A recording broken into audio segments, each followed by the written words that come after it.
Thành phố Hồ Chí Minh và bài toán huy động 900.000 tỷ đồng cho chuyển đổi xanh. Duy trì đà tăng trưởng kinh tế của thành phố Hồ Chí Minh trong thập kỷ tới, đòi hỏi phải cải tổ toàn diện hệ thống hạ tầng hiện có. Động lực thúc đẩy quá trình chuyển đổi này xuất phát từ cam kết quốc gia của Việt Nam về việc đạt mức phát thải ròng bằng không, net zero vào năm 2050. Việc chuyển đổi một nền kinh tế đô thị quy mô lớn sang trạng thái phát thải bằng không là một thách thức kỹ thuật và tài chính vô cùng phức tạp. Điều này đòi hỏi phải thay thế và hiện đại hóa hệ thống điện, tái thiết kế toàn bộ mạng lưới giao thông vận tải, đồng thời nâng cấp các ngành công nghiệp sản xuất. Tất cả những nhiệm vụ này đều cần tới nguồn vốn đầu tư khổng lồ. Trên thực tế, cam kết khí hậu quốc gia không chỉ là một mục tiêu môi trường mà còn là một yêu cầu tái cấu trúc nền kinh tế. Nó buộc các địa phương phải thay đổi căn bản cách thức thu hút, phân bổ và sử dụng nguồn vốn đầu tư.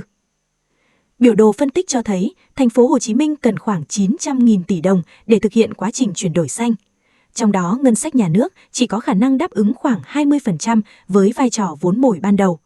Điều này đồng nghĩa với việc còn thiếu khoảng 80% nhu cầu vốn, tương đương hơn 700.000 tỷ đồng phải được huy động từ khu vực tư nhân trong nước và các thị trường tài chính quốc tế. Trung tâm Tài chính Quốc tế Thành phố Hồ Chí Minh được định vị không chỉ như một trung tâm ngân hàng truyền thống mà còn là một cơ chế chuyên biệt nhằm thu hút dòng vốn ESG toàn cầu. Trong bối cảnh hiện nay, việc đạt được mục tiêu net zero gần như không thể thực hiện nếu thiếu một hệ thống tài chính được thiết kế để hấp thụ nguồn vốn tư nhân quốc tế đang tìm kiếm các cơ hội đầu tư xanh. Rào cản lớn nhất hiện nay đối với dòng vốn nước ngoài là yếu tố pháp lý. Thị trường tài chính xanh toàn cầu vận hành dựa trên những bộ tiêu chuẩn nghiêm ngặt và liên tục cập nhật, trong khi hệ thống pháp luật trong nước thường có tốc độ hoàn thiện chậm hơn. Khi các khung pháp lý liên quan đến trái phiếu xanh, phân loại dự án xanh, Green Taxonomy hay tiêu chuẩn ESG chưa hoàn chỉnh, chúng sẽ trở thành rào cản trực tiếp đối với các nhà đầu tư tổ chức quốc tế. Những quỹ đầu tư lớn luôn yêu cầu sự rõ ràng và tuân thủ pháp lý tuyệt đối. Bất kỳ sự mơ hồ nào cũng có thể khiến họ rút lui. Trụ cột thứ nhất, Regulatory Sandbox. Giải pháp được đề xuất là xây dựng một kiến trúc tài chính mới, trong đó nền tảng đầu tiên là cơ chế thử nghiệm chính sách Regulatory Sandbox, được hỗ trợ bởi Nghị quyết 98. Mô hình này cho phép thành phố Hồ Chí Minh thử nghiệm và áp dụng các tiêu chuẩn ESG quốc tế trong phạm vi địa phương mà không cần chờ đợi quá trình sửa đổi toàn bộ hệ thống pháp luật quốc gia.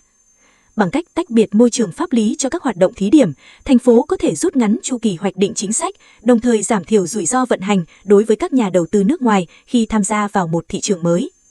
Có thể xem Sandbox như một lá diễn pháp lý, giúp biến một thị trường vốn được đánh giá có độ rủi ro cao thành điểm đến hấp dẫn đối với các quỹ đầu tư quốc tế có khẩu vị rủi ro thấp. Trụ cột thứ hai, Green Data Lake và ESG Dashboard. Tuy nhiên, ngay cả khi đã có khung pháp lý thuận lợi, dòng vốn quốc tế vẫn sẽ không dịch chuyển nếu không thể xác minh một cách khách quan rằng dự án thực sự mang lại giá trị môi trường. Trong lĩnh vực tài chính ESG, địa liệu minh bạch chính là đồng tiền của niềm tin. Đó là lý do trụ cột thứ hai của Trung tâm Tài chính Quốc tế là xây dựng hệ thống Green Data Lake và ESG Dashboard. Theo kế hoạch hướng tới cuối năm 2028, các chỉ số môi trường theo thời gian thực như mức tiêu thụ năng lượng của nhà máy, lượng phát thải trực tiếp, hiệu suất sử dụng tài nguyên, các chỉ số ESG khác sẽ được truyền trực tiếp từ doanh nghiệp vào một cổng dữ liệu tập trung và công khai. Nguồn dữ liệu được xác minh này sẽ dần dần thay thế vai trò của tài sản thế chấp truyền thống, trở thành bằng chứng nền tảng để thực hiện các giao dịch tài chính xanh cũng như giao dịch tín chỉ carbon. Đối với các nhà đầu tư ESG quốc tế, tính minh bạch dữ liệu không phải là lợi thế cạnh tranh mà là điều kiện tiên quyết.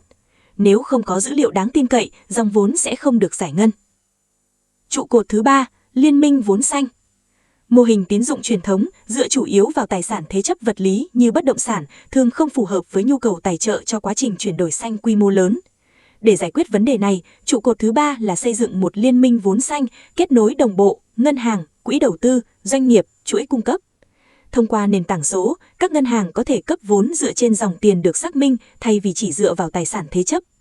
Việc chuyển từ mô hình cho vay dựa trên tài sản sang mô hình cho vay dựa trên dòng tiền là yếu tố sống còn, đặc biệt là đối với các doanh nghiệp vừa và nhỏ, SMEs, giúp họ tiếp cận nguồn vốn và tồn tại trong quá trình chuyển đổi xanh. Liên minh này biến ESG từ một yêu cầu báo cáo hành chính thành một đường dẫn thanh khoản tốc độ cao cho doanh nghiệp. Thị trường tín chỉ carbon, chìa khóa tạo lợi thế cạnh tranh.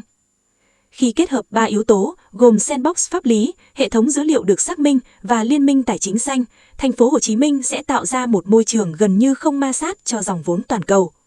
Điểm đổi mới quan trọng nhất của Trung tâm Tài chính Quốc tế là định nghĩa lại khái niệm tài sản đảm bảo trong thế kỷ 21. Thay vì chỉ dựa vào bất động sản hay tài sản hữu hình, các dữ liệu ESG, tín chỉ carbon và hiệu quả giảm phát thải sẽ trở thành những tài sản có thể tạo ra giá trị tài chính thực sự. Hiện nay, các nhà đầu tư tổ chức trên toàn cầu đang tái phân bổ hàng nghìn tỷ đô la vào các tài sản đáp ứng các tiêu chuẩn về khí hậu và phát triển bền vững. Do đó, tuân thủ ESG, mục tiêu Net Zero, thị trường tín chỉ carbon không còn là xu hướng lựa chọn mà đã trở thành điều kiện bắt buộc để tiếp cận nguồn vốn dài hạn với chi phí thấp. Cơ hội và rủi ro đối với Việt Nam. Nếu thành phố Hồ Chí Minh triển khai thành công mô hình 3 trụ cột này, thành phố sẽ đặt nền móng cho một thị trường tín chỉ carbon quy mô lớn và tạo ra lợi thế kinh tế dài hạn đáng kể cho Việt Nam tại Đông Nam Á. Ngược lại, nếu quá trình triển khai bị chậm trễ và hạ tầng cần thiết không được hoàn thiện trước năm 2028, Việt Nam có nguy cơ bỏ lỡ làn sóng tài chính xanh toàn cầu đang tăng tốc mạnh mẽ. Từ góc độ đầu tư tín chỉ carbon, đây không đơn thuần là một dự án phát triển tài chính, đây là một động cơ kinh tế chiến lược, quyết định khả năng mở rộng quy mô của nền kinh tế Việt Nam trong 30 năm tới. Thành công hay thất bại của cơ chế này sẽ ảnh hưởng trực tiếp đến vị thế cạnh tranh của Việt Nam trong cuộc đua thu hút dòng vốn xanh toàn cầu.